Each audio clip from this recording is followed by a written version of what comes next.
একজন প্রশ্ন করেছেন, আল্লাহ তাআলা জিনার গুনাহ মাফ করবেন কিনা।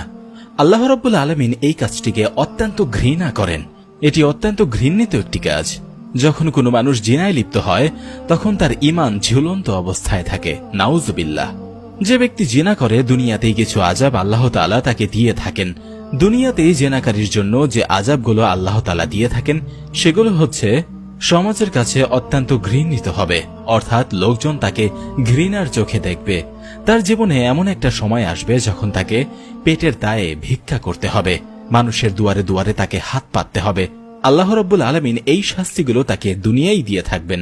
কিন্তু এখন প্রশ্ন হলো, আল্লাহ রাব্বুল আলামিন এই গুনাহ কখনো ক্ষমা করবেন কিনা।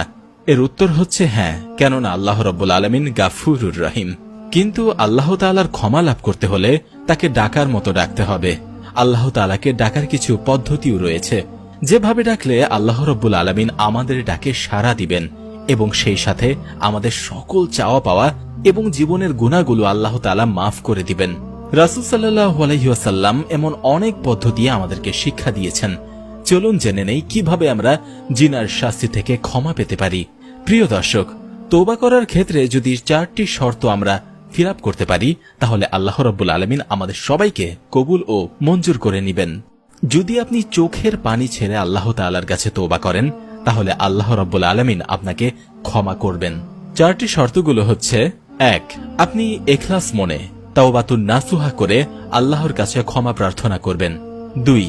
আপনি যে কাজটি করে ফেলেছেন বা যে ভুলটি আপনার দ্বারা হয়ে গেছে সেটার ব্যাপারে অনুতপ্ত হবেন।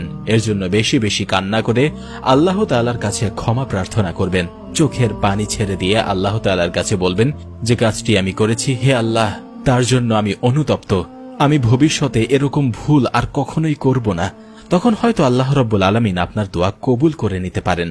3. যদি আপনি এরূপ অঙ্গীকারনামা আল্লাহর কাছে দেন যে আপনি আপনার ভবিষ্যতে আর কখনো এরকম কোনো অন্যায় কাজ করবেন না, তাহলে আল্লাহ রাব্বুল আলামিন আপনাকে ক্ষমা করে দিতে পারেন। আপনার মনের মধ্যে যদি এরকম অনুতপ্ত আসে যে আপনি যা করেছেন খুবই অন্যায় করেছেন এবং আপনি আপনার ভুল বুঝতে পেরেছেন এবং আল্লাহর কাছে তওবা করছেন, এর ফলে আল্লাহ তাআলা আপনার দোয়া কবুল করে নিতে পারেন। 4. যদি আপনি জোরপূর্বক কাউকে ধর্ষণ করে থাকেন তাহলে অবশ্যই তার কাছে ক্ষমা চেয়ে নিতে হবে। আর যদি দুজনের সম্মিলিতভাবে হয়ে থাকে তাহলে তার কাছ থেকে মাফ চেয়ে নিতে হবে না। কিন্তু যদি বিষয়টি ধর্ষণ পর্যন্ত হয় তাহলে অবশ্যই সেই মানুষটার কাছে আপনাকে ক্ষমা চেয়ে নিতে হবে। এবার চলুন তওবার নিয়ম সম্পর্কে জেনে নেই। প্রথমত, আপনি কোন জায়গায় বসে চোখের পানিগুলো ছেড়ে দিয়ে আল্লাহর দরবারে ইখলাসের সহিত যদি আল্লাহর কাছে তওবা করেন যে হে আল্লাহ, আমি আমার জীবনের সকল পাপ কাজগুলো ছেড়ে দিয়েছি, আমাকে আপনি ক্ষমা করে দিন। আমি যা করেছি তা অন্যায় করেছি, আমি নিজের উপর জুলুম করেছি, আমাকে আপনি ক্ষমা করে দিন। ইনশাআল্লাহ আল্লাহ রাব্বুল আলামিন আপনার ডাকে সাড়া দিবেন।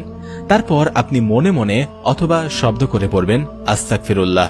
এভাবে আপনি পড়তে থাকবেন। এছাড়া আপনি পড়তে পারেন আস্তাগফিরুল্লাহ ইন্নাল্লাহা গফুরুর রহিম। এতে হয়তো আল্লাহ রাব্বুল আলামিন আপনার ডাকে সাড়া দিয়ে আপনার এই মারাত্মক গুনাহটিকে ক্ষমা করে দিতে পারেন।